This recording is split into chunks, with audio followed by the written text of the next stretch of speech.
Shalom Yasharallah. Before we go into this lesson, we give our honor, our glory, and our praises be to Yahweh, Bahasham, Yahweh Shai, Bahasham, Rakakwadash. We give double honor to the apostles and prophets and elders of GMS Camp, better known as Great Millstone, for they bring forth the 100% truth that I've been currently edified under. Shalom to the elect, the tabernacle of David, and I am Roberta Zaria coming to this lesson. Now, the reason why I'm going to do this particular lesson is because a guy brought this information up, talking about what we didn't know what we're speaking about, when he used the precept, Romans chapter 3 and verses 29. Now we read it from verse 28 and verse 30, because the answer, literally, as we speak, was given in verse 30, which we no longer have to even go beyond, and in history, which we'll still go into in the next lesson, to identify how we became Jews or Gentiles, how we became Gentiles, to be exact. And why it only referred to the Jews? Because the bulk of the northern kingdom was already in Asaroth, to be exact. So there were only what southern kingdom in this era, the majority base, to be exact. Because we knew they would have a few of the northern kingdom, mixed up with the southern kingdom. We know it, but just to the base of it, right? The bulk of the northern kingdom would not be in that land. That's why there was Jews or Gentiles, or Jews or Greek. So let's go into this information here. So let's read. It says, Romans chapter 3 verses 29 and 28. It says, therefore we conclude that a man is justified by faith without the deeds of the law. Here it says, is he the power of the Jews only? Is he not also of the Gentiles? Yes, of the Gentiles also. Now keep listening. Seeing it is one power who shall justify the circumcision by faith and uncircumcision select true faith. Now before we continue this, we must ask, what is circumcision? And how can one be an circumcision of the uncircumcision or uncircumcision, right? I just spin into that terms because of what we read here. All you have to do is simply go a verse before. I mean, the information is right. This is why we apply Isaiah 8 and 20. Because the scripture tells you about circumcision and uncircumcision according to the scriptures, according to the law. And it says, let's read verse 24. Let's go again. It says, for the name of power is blasphemed among the Gentiles through you, as it is written, for circumcision verily profiteth, if thou, hear it, for the circumcision verily profiteth, if thou keep the law, but if thou be a breaker of the law, thy circumcision is made uncircumcision. So either way, what we must do our best to listen to the Father, to be obedient unto the ways of the Father, which is to do what? Keep his commandments, his law. Because as it says, if ye breaker of the law, thy circumcision is made uncircumcision. So now we understand how can someone who was in the circumcision break or come down or how to put it, the rank to uncircumcision, which is what? Breaking the law. Which is what? Sin. Transgressions of the law. So it is directly proven, because it even goes on to say, let's read it going now. Because we have to identify this fact. Who was the law given to? Who was the law given to? We could get the exact same answer, which you don't have to go further before and after. In the same book of Romans, I'm going to stay in the book of Romans for a little while, so it could show you who was the law given to. Let's go up.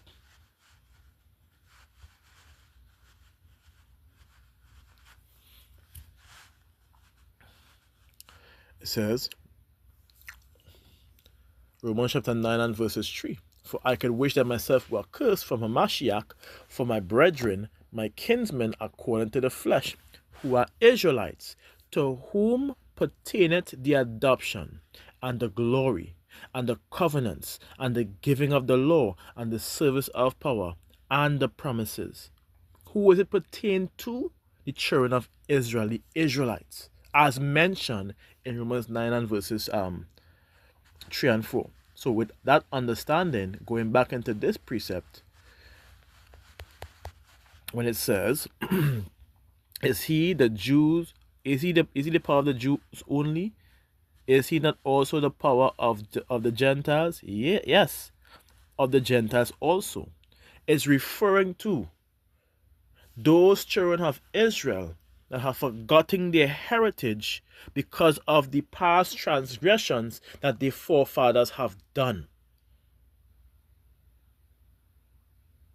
Example, in the book of Maccabees, weren't there wicked Israelites that persuaded many to go after the ways and customs of the heathens, which would have angered the Father, which he would have led them to do so, and remain so, and be judged and receive a form of judgment in that land?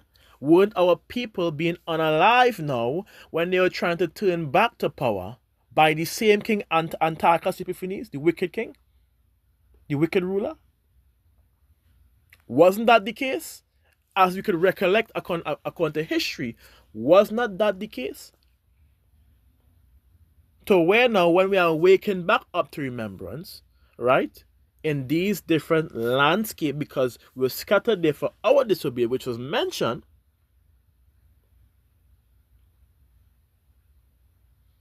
now we turn back to power and by the prophets of Yahweh Shem, we back into remembrance. This is what is taking place here. Apostle Paul is preaching to Jakes that don't know themselves, that don't know that they are Jakes. Many of them do know they are Jakes and are disobedient, of course. There's nothing new under the sun, we know this. They understand their historical backgrounds, but still refuse to accept, to live the lifestyle. This is why when you go back into Romans chapter 2 and verses 20, where we should read concerning circumcision. I read it again. So it says, we read lower down, it says, for circumcision is for the circumcision verily profited, if thou keep the law. But if thou be a breaker of the law, which means you can't break it. Again, which means you can't break it. I don't think you're understanding. It means that if you are breaking the law, that you are uncircumcision. It means you can't break it.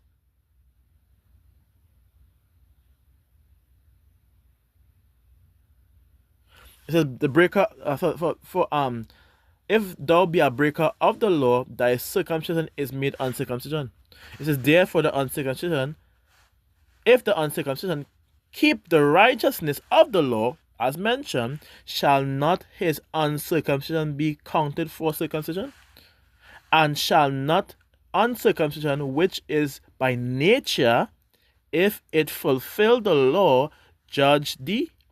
Who, let's keep going, it says, who by the letter and circumcision dost transgress thy law? For he is not a Jew which is one outwardly, neither is that circumcision which is outwardly in the flesh, but he is a Jew which is one inwardly, meaning there are criterias and characteristics of being a Jew. Not just professing and boasting because you are the color and you are the salt, but you also have to have the heart for Yahweh Shem Yahushai, which is being willing to be obedient unto his calling, unto his word. Which is what? As mentioned. Which is what? And it even says what? But he is a Jew which is one inwardly, and circumcision is that of the heart, you see, in the spirit and not in the letter, whose praise is not of men but of power. So you are to be willingly obedient unto the ways of the Father, which again goes back to the commandments, which is why it says up here, read again, For the circumcision verily profiteth if thou keep thy law, but if thou be a breaker, trouble in the tail. Simple. If thou be a breaker of the law, thy circumcision is made uncircumcision. Is made uncircumcision. Select.